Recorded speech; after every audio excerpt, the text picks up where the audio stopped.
రీసెంట్గా నేను Jio air fibre connection తీసుకున్నాను అండి. దాంట్లో మనకు ఈరోజు మనం అన్బాక్స్ చేసి చూద్దామండి. దానికి మనకు ఫస్ట్ చూసుకుంటే మనకు ఒక HDMI అనేది వచ్చిందండి. దానికి పోర్ట్స్ చూసుకుంటే మనకి ఒక HDMI పోర్ట్ వచ్చిందండి. దానికి ఒక ల్యాన్ పోర్ట్, 2 USB పోర్ట్స్ వచ్చినాయండి. ఇంకా మిగతా బాక్స్లో మిగతా కంటెంట్స్ వచ్చేసి ఒక HDMI కేబుల్ ఉందండి. క్వాలిటీ వచ్చేసి బాగానే ఉందండి.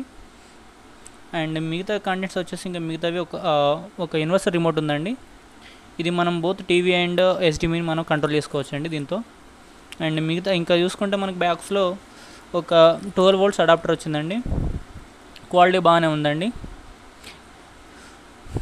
ఇంకా మనం చూసుకుంటే ఇంకా బాక్స్లో మనకి ఒక లైన్ పోర్ట్ వచ్చిందండి.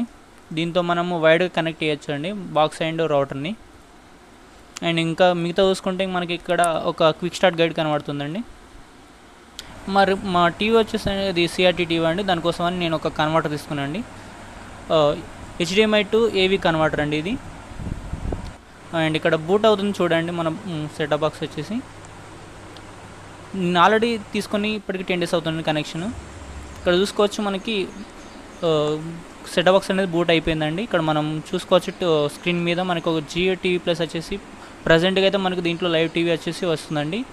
అండ్ జియో ఫైబర్లో వచ్చేసి మనకి ఇప్పుడు లైవ్ టీవీ అనేది యాప్లో వచ్చేస్తుందండి, లైవ్ టీవీ యాప్లో. జియో ఫైబర్ ప్రజెంట్ అయితే లేదండి ఆ ఫీచర్. అండ్ ఇక్కడ చూసుకోవచ్చు మనకు స్పీడ్ టెస్ట్ నేను తీసుకుంది వచ్చేసి 30 Mbps కనెక్షన్ అండి. ఇక్కడ మనకు చూసుకుంటే మనకి చూసుకోవచ్చు ఇక్కడ మనకి పింగ్ వచ్చేసి 17 millisecond వస్తుందండి.